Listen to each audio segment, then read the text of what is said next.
जय श्री कृष्ण। राधे राधे। जय श्री कृष्ण। राधे राधे। मुकुंद माधव जय गोविंद, केशव माधव हरि हरि। मुकुंद माधव जय गोविंद, केशव माधव हरि हरि। मुकुंद माधव जय गोविंद, केशव माधव हरि हरि। मुकुंद माधव जय गोविंद, केशव माधव हरि हरि। मुकुंद माधव जय गोविंद, केशव माधव हरि हरि। मुकुंद माधव जय गोविंद, केशव माधव हरि हरि। मुकुंद माधव जय गोविंद, केशव माधव हरि हरि। श्री राधे गोपाल श्री राधे, भज मन श्री राधे। श्री राधे गोपाल श्री राधे, भज मन श्री राधे। श्री राधे श्री राधे श्री राधे। श्री राधे श्री राधे श्री राधे, भज मन श्री राधे। श्री राधे गोपाल श्री राधे, भज मन श्री राधे। नैया मेरी डगमग डोले, नैया मेरी डगमग डोले। तन मन राधे राधे बोले, तन मन राधे राधे बोले। पारे लगाओ तुमी राधे, भज मन श्री राधे। श्री राधे गोपाल श्री राधे, भज मन श्री राधे। श्री राधे गोपाल श्री राधे, भज मन श्री राधे। सुखदेव जी वर्णन करते हैं कि राजन, गत कथा प्रवचन में आपने अमृत पान किया कि द्रविड़ देश का राजा शतव्रत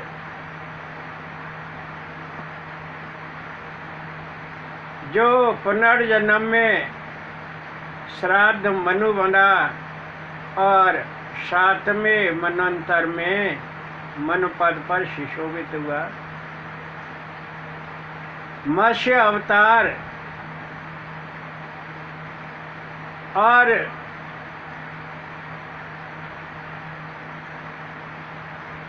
पुरुषोत्तम भगवान श्री राम की संक्षिप्त में कथा आज आपको चंद्रवंश में लेकर चलते हैं कि चंद्रवंश का आविर्भाव किस प्रकार हुआ और उसे चंद्रवंश या सोमवंश क्यों कहते हैं।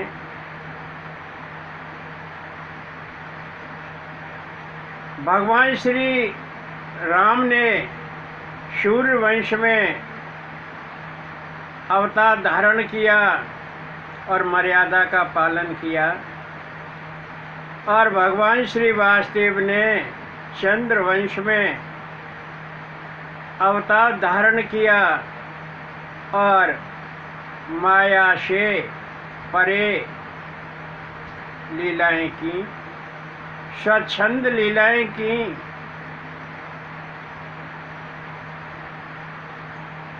भगवान श्री राम कला अवतार हैं, लीला अवतार हैं। उन्होंने मर्यादा में रहकर अपनी लीलाओं का दिग्दर्शन कराया और भगवान श्री कृष्ण मर्यादा से परे हैं, पूर्ण परम ब्रह्म हैं, 16 कला अवतार हैं। उन्होंने स्वच्छंद प्रेममयी लीलाएं की।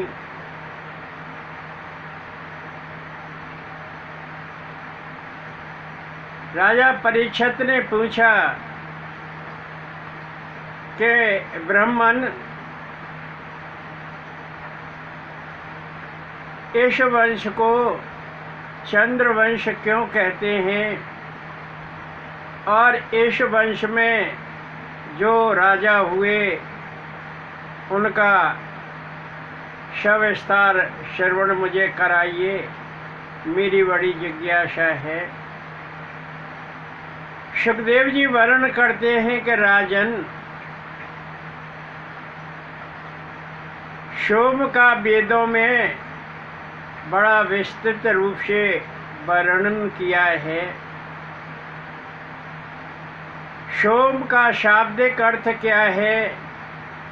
सोम किसे कहते हैं?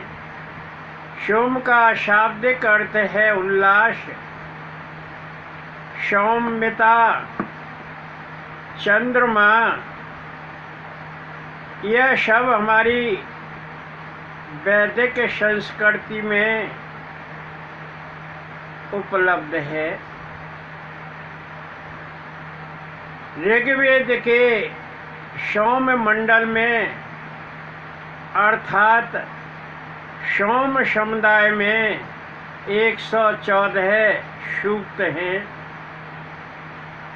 और उन 114 सूक्तों में 1097 मंत्र हैं जो सोम के ऊर्जा मई गुणों का वर्णन करते हैं। अर्थ हुआ कि सोम मंडल के 114 सूक्त हैं और उनमें 1097 मंत्र केवल सोम के बारे में ही हैं। सोम के गुणों को ही उल्लेखित किया है, वर्णन किया है। सनातन परंपरा के अनुसार सोम के 2 अर्थ बताए गए हैं। सोम का एक अर्थ औषधि और दूसरा अर्थ चंद्रमा।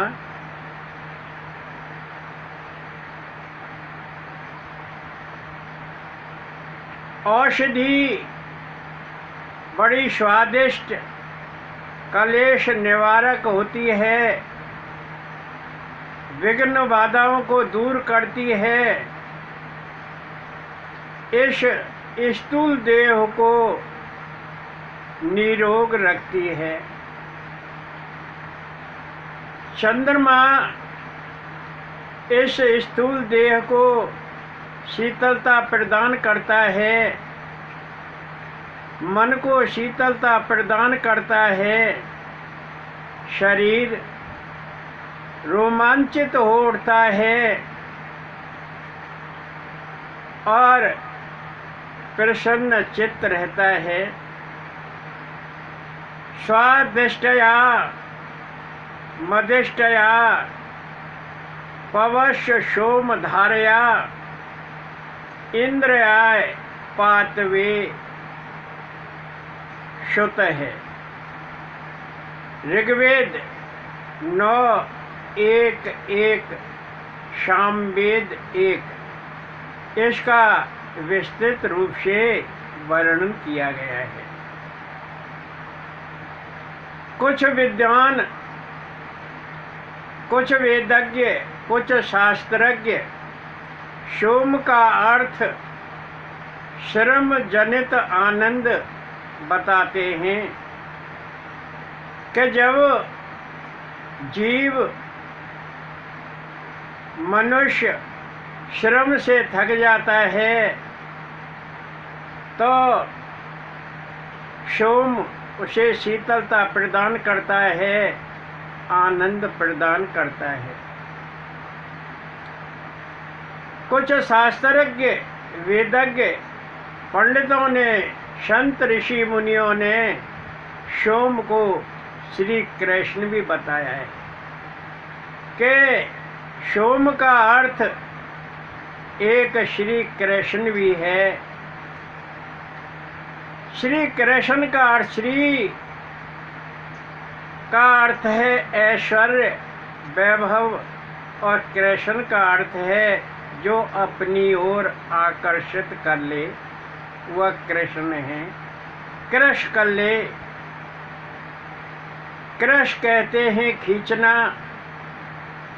जो स्वतः ही अपनी ओर खींच ले उसका नाम कृष्ण है।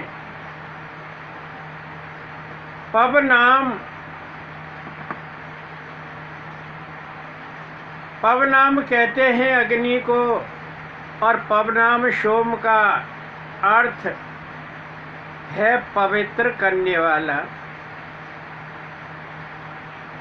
अग्नि में जब कोई वस्तु डाली जाती है तो वह पवित्र कर देती है, शुद्ध कर देती है। माता सीता जी को भी अग्नि में प्रवेश कराया गया था। जब उसका हरण हो गया था, रावण हरण करके ले गया था, तो प्रभु श्री राम ने माता सीता को अग्नि में प्रवेश करा के उसकी पवित्रता की परीक्षा ली थी। तो पवनाम सोम का अर्थ पवित्र करने वाला भी बताया गया है। वेदों में सोम का अर्थ पेय, पौधा बतलाया गया है, वृक्ष बतलाया गया है। सनातन धर्म में भी सोम का अर्थ औषधि बताया गया है, जो स्वादिष्ट होती है, रोग धोख को दूर करने वाली होती है। उसी प्रकार वेदों में भी सोम का अर्थ पेय पदार्थ या पौधा बतलाया गया है। पौधा जीव को निरोग बनाता है, उसको शीतलता प्रदान करता है। इसलिए देव सोमपान से अमरता प्राप्त करते हैं। कहने का अर्थ है कि देव सोम रस का पान करते हैं और सोम रस का पान करने से वो अमर हो जाते हैं। तो इसका अर्थ हुआ कि सोम का अर्थ सुधा भी है, अमृत भी है, क्योंकि संसार सागर में अन्य कोई ऐसी वस्तु नहीं है जो जीव को अमरता प्राप्त करा दे शिवा अमृत के। स्वामी दयानंद सरस्वती ने बताया है कि अपाम सोममृता अभूम आगन्म ज्योतिर्विद्वान देवान।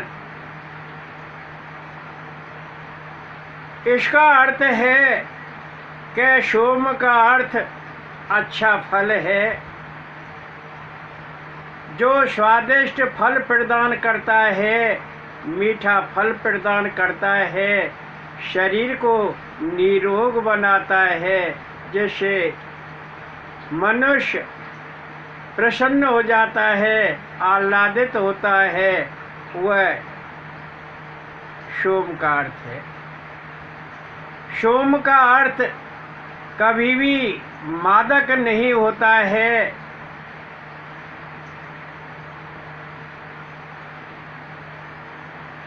कभी भी रोग पैदा करने वाला नहीं होता है।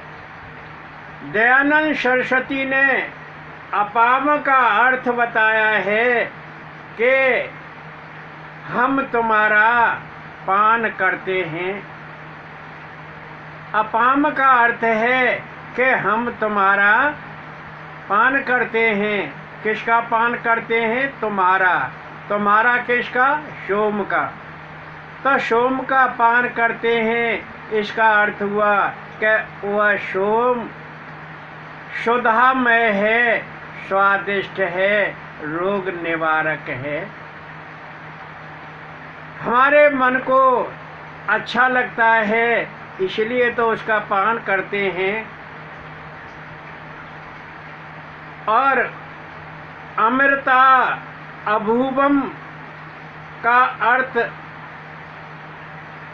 स्वामी दयानंद सरस्वती ने बताया है कि आप जीवन के अमृत हो। आप कौन? सोम। सोम से कहा कि सोम तुम जीवन के अमृत हो। अर्थ हुआ कि तुम्हें पीकर जीव अमरता प्राप्त करता है। ज्योतिर आगन्म का अर्थ है कि आपका पान करने से, आपके पान से भगवान का प्रकाश प्राप्त करते हैं। अर्थ हुआ कि आपके पान करने से भगवान की ज्योति प्राप्त करते हैं, भगवान का ज्ञान प्राप्त करते हैं। अभिधाम देवान दयानंद सरस्वती जी ने कहा है कि आपका पान करके, अर्थात सोम का पान करके, सोम रूपी अमृत का पान करके हम अपनी इंद्रियों पर विजय पाते हैं।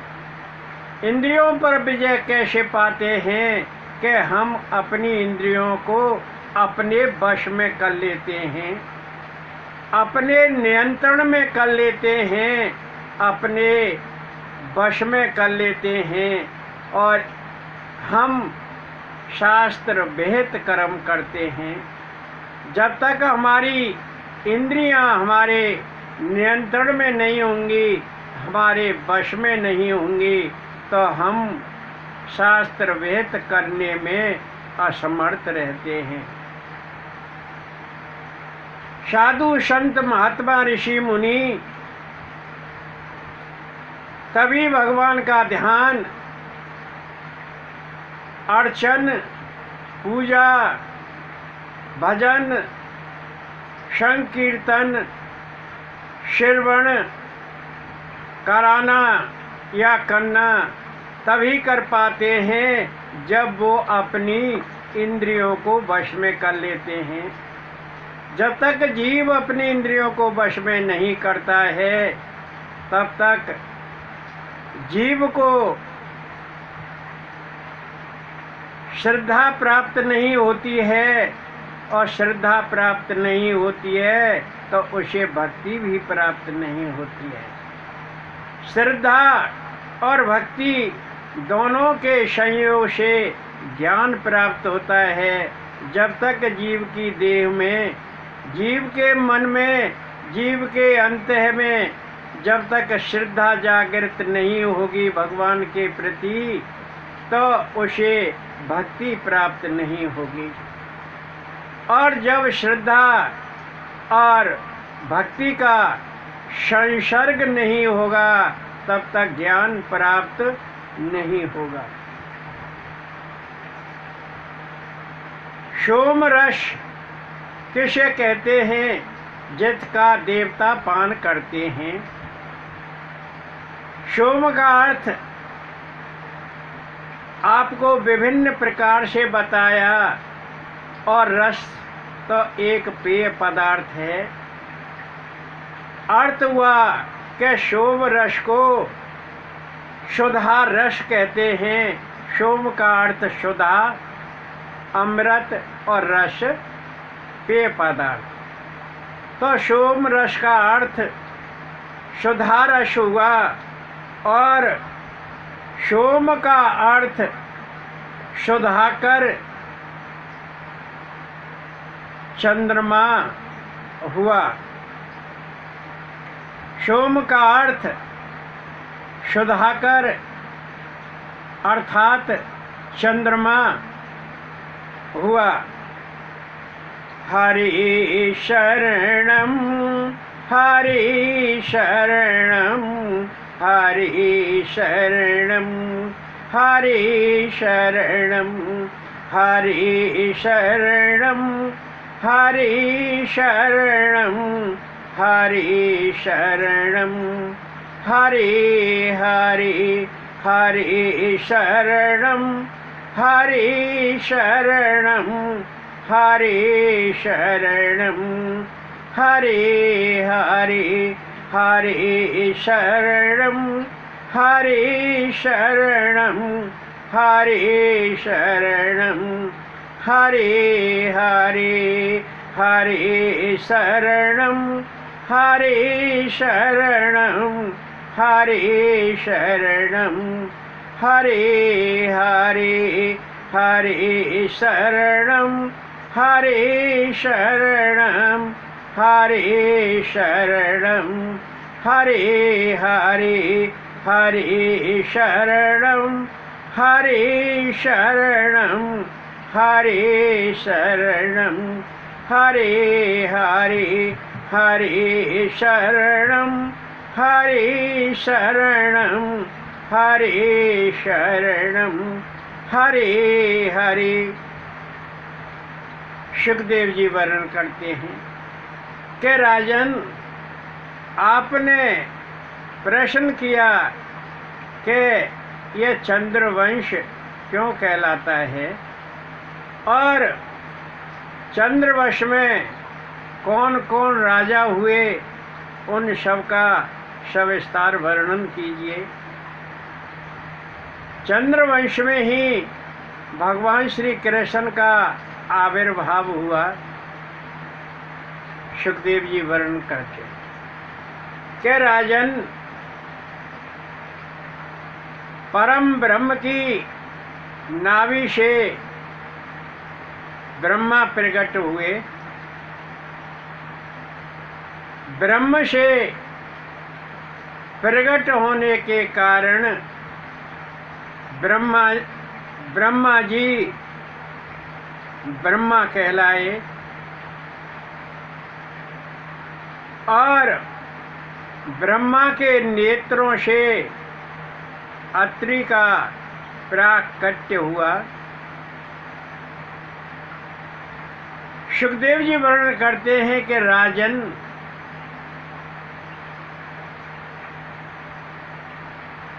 कल्प के आरंभ में सभी जीव जंतु, मनुष्य इत्यादि मन से प्रकट होते थे।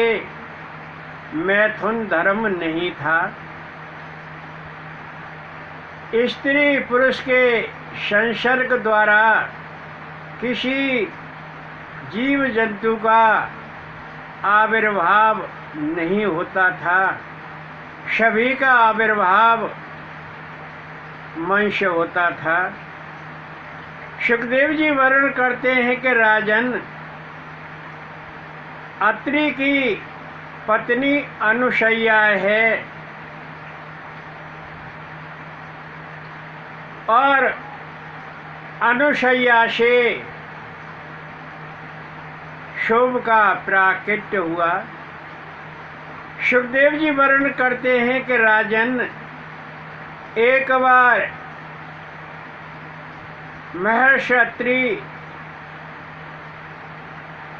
मलय गिर पर तपस्या कर रहे थे और तपस्या करते करते उन्हें वर्षों गुजर गई और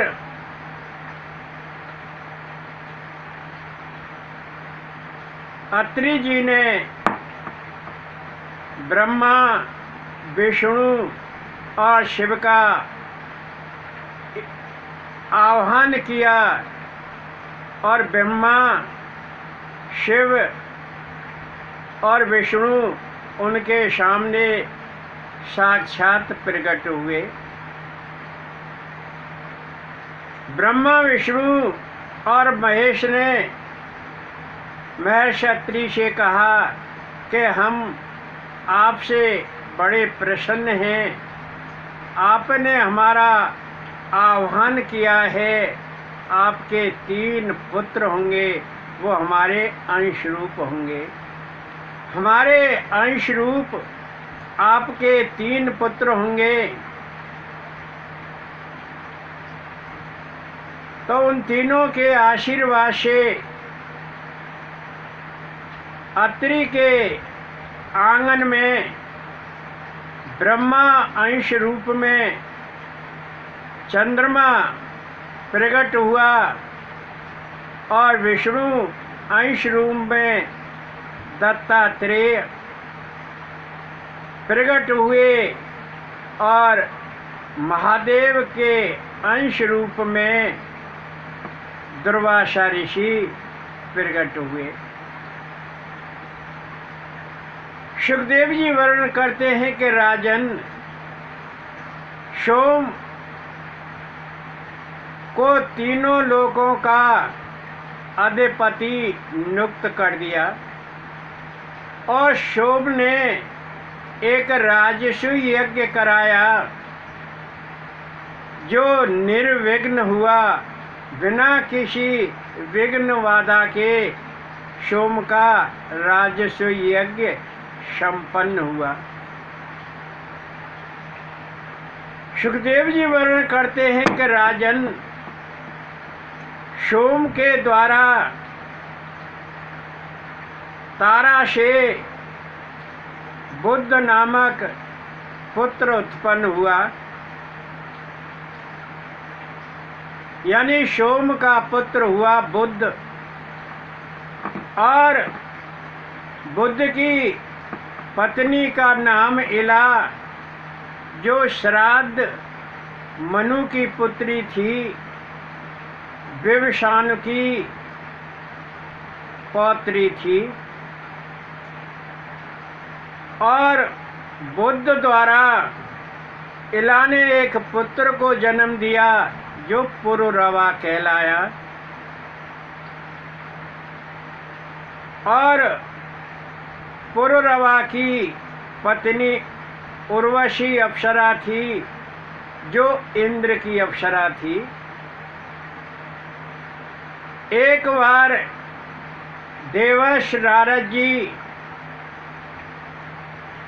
इंद्र से बतिया रहे थे, इंद्र से वार्तालाप कर रहे थे कि देवराज, पृथ्वी लोक में सोम का पौत्र नाती पुरुरवा साक्षात कामदेव है, बड़ा हृष्ट पुष्ट है, बड़ा सुंदर है। और इस बात को इंद्र की अप्सरा उर्वशी कोरे से ठाड़ी सुन रही थी। इला की पुत्री उर्वशी, इला का पुत्र पुरुरवा साक्षात कामदेव है। और जब नारद जी ने देवराज इंद्र को उसके गुण बताए तो इंद्र की अप्सरा उर्वशी ने कोरे से खड़े होकर सुन लिया। उसके मन में काम भाव जाग गया और वो पृथ्वी लोक चली आई। उसने पुरुरवा के साथ विवाह कर लिया। सुखदेव जी वर्णन करते हैं कि राजन, पुरुरवा द्वारा उर्वशी अप्सरा ने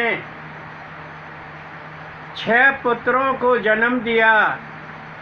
सबसे बड़ा पुत्र आयु कहलाया और उससे छोटे श्रुतायु, सतायु, रय, विजय और जय कहलाए। पुरुरवा द्वारा उर्वशी अप्सरा ने 6 पुत्रों को जन्म दिया और सबसे बड़ा पुत्र आय था। आय के 5 पुत्र हुए। सबसे बड़ा पुत्र नहशु और उससे छोटे 4 पुत्र छत्रवृद्ध, रज, अनेना और रंभ। सुखदेव जी वर्णन करते हैं कि राजन, यह नहशु जब देवराज इंद्र पद से च्युत हो गए थे तो नहशु को इंद्र पद पर नियुक्त किया गया था। जब नहशु की शची के प्रति, शची कौन है? देवराज इंद्र की पत्नी, उसके प्रति आंख खराब हो गई तो उसको नीचे धकेल दिया और उसके बाद में नहशु पुत्र अयाति को इंद्र पद पर नियुक्त किया। सुखदेव जी वर्णन करते हैं कि राजन, नहशु के 6 पुत्र थे। यत, याति, संयाति, आयति, व्यति और कृति। याति दूसरे नंबर का पुत्र था।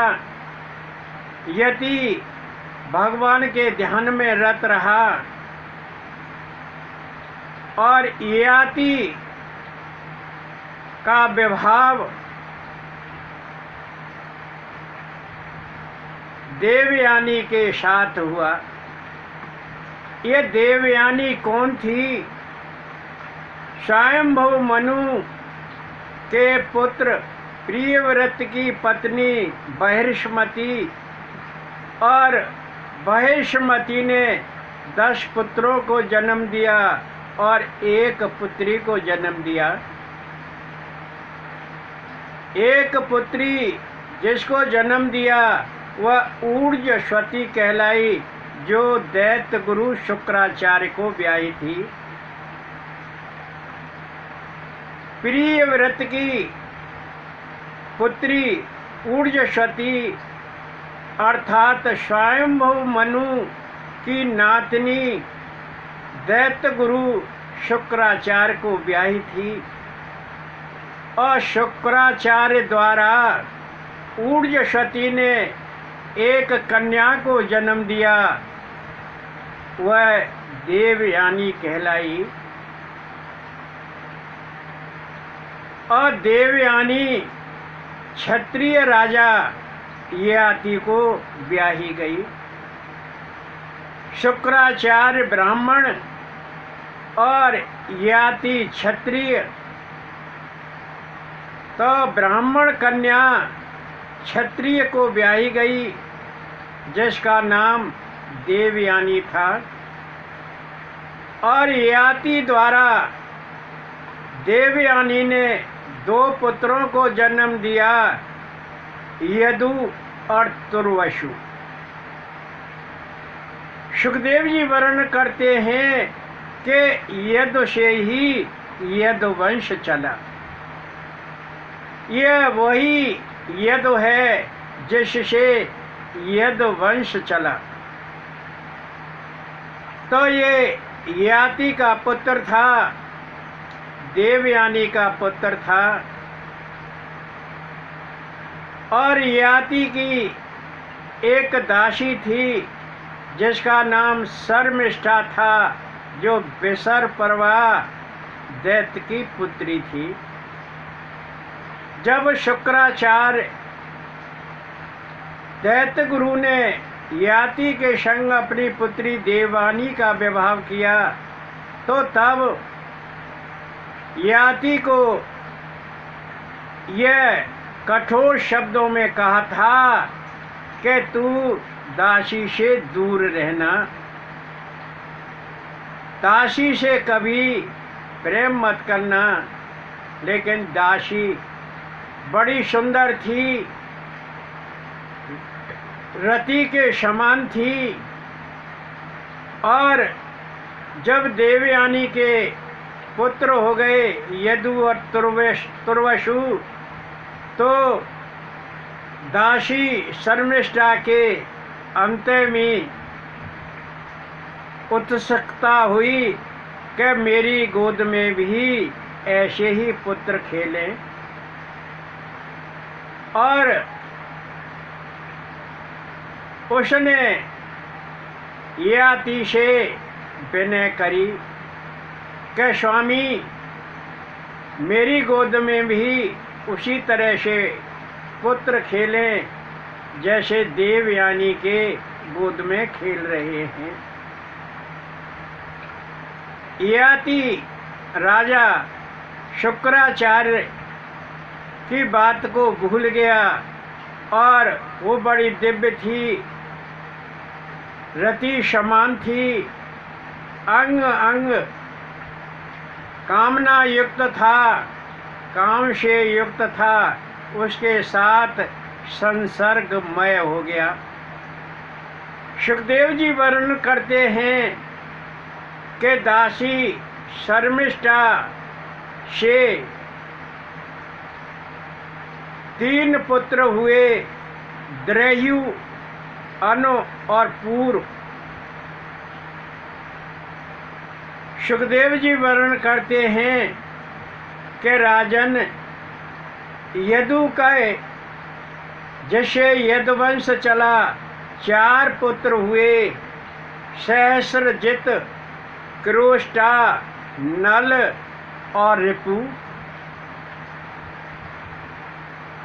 यदु के दूसरे पुत्र क्रोष्टा का पुत्र हुआ बृजनवान, और इसी कुल में आगे चलकर 15वीं पीढ़ी में पृथुश्रवा नामक पुत्र हुआ, और इसी पीढ़ी में आगे चलकर 19वीं पीढ़ी में जामग नामक पुत्र हुआ, राजा हुआ, और उसकी पुत्री का नाम शैव्या था।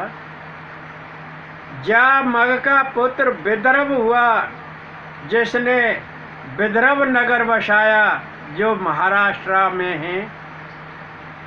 यह विदर्भ 20वीं पीढ़ी में हुआ, और विदर्भ की पत्नी का नाम भोज्या था। भोज्या के 3 पुत्र हुए, कुश, कृथ और रोमपाद। ये रोमपाद अंग देश का राजा था। ये रोमपाद वही राजा है जिसने दशरथ की पुत्री शांता को गोद लिया था। राजा दशरथ की एक पुत्री भी थी जिसका नाम शांता था, और वह सुमित्रा के गर्भ से हुई थी। उधर अंग देश का राजा रोमपाद संतानहीन था, लेकिन दशरथ का परम मित्र था। और अंग देश के राजा रोमपाद ने कहा कि दशरथ, तुम इस कन्या को मुझे दे दो, मैं इसे गोद लूँगा, आपके तो और भी पुत्र पुत्री हो जाएंगे। राजा दशरथ ने जो सुमित्रा के गर्भ से कन्या ने जन्म लिया, जो शांता कहलाई, वो रोमपाद को दे दी। और इसी शांता का विवाह शृंग ऋषि के संग हुआ। शृंग ऋषि बिम्बाडक ऋषि के पुत्र थे। एक बार बिम्बाडक ऋषि ध्यान में संलग्न थे और एक मृगी वहाँ होकर निकली। बिम्बाडक ऋषि की एक अप्सरा वहाँ होकर निकली। अप्सरा बड़ी दिव्य थी, बड़ी रूप सलोनी थी, उसका अंग अंग आभूषित था।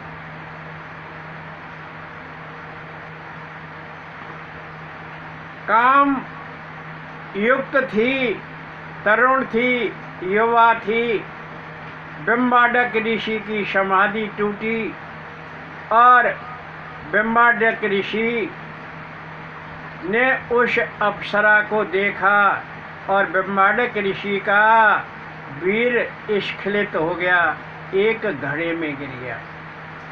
उस घड़े से एक बालक ने, और उस घड़े को मृगी पी गई और मृगी गर्भवती हो गई और मृगी ने एक बालक को जन्म दिया, जिसके सींग थे, और वही बालक शृंग कहलाया, जो आगे चलकर महर्षि हुआ।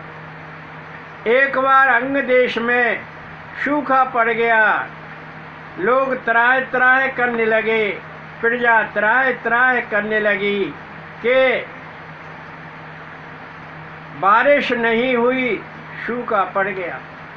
राजा रोमपाद ने मंत्र परिषद बुलाई और मंत्रियों ने सलाह दी कि राजन, तुम्हारे राज्य में बारिश तो हो जाएगी यदि शृंग ऋषि को आप बुला लें, परंतु शृंग ऋषि के साथ आपने अपनी कन्या का विवाह करना पड़ेगा। शृंग ऋषि जंगल में तपस्या करते थे। उन्होंने घर गांव शहर कुछ नहीं देखा था। उन्होंने स्त्री का दर्शन नहीं किया था कि कौन स्त्री होती है। और राजा रोमपाद ने अप्सराओं को भेजा उस ऋषि के पास, शृंग ऋषि के पास, कि उस शृंग ऋषि को बुला कर लाओ। अप्सराओं ने खूब गाने गाए, नृत्य किया, अंग भंग दिखाए, लेकिन शृंग ऋषि तपस्या से टस से मस नहीं हुए। काफी समय गुजर गया, महीनों गुजर गया। जब शृंग ऋषि को अप्सराओं ने स्पर्श किया तो उसके अंदर काम भावना जागी और उन अप्सराओं के पीछे पीछे चला आया। जैसे ही वो अंग देश की सीमा पर आया और घनघोर वर्षा हो गई, राजा बड़ा प्रसन्न हुआ, प्रजा बड़ी प्रसन्न हुई, सारा चराचर प्रसन्न चित्त हो गया। राजा रोमपाद ने शर्त के अनुसार अपनी पुत्री शांता का विवाह शृंग ऋषि के संग कर दिया। और वही शांता जब राजा दशरथ ने पुत्र एष्टि यज्ञ कराया तो शृंग ऋषि उसके होता बने और वह श्रृंग ऋषि के साथ उनकी धर्म पत्नी के रूप में अयोध्या में आई। जब वो अयोध्या में आई तो सुमित्रा के आंचलों से दूध बहने लगा, टप टप गिरने लगा। उसका ममत्व जाग गया और सुमित्रा ने उस अपनी लाडली पुत्री को अपने अंक में संभाला।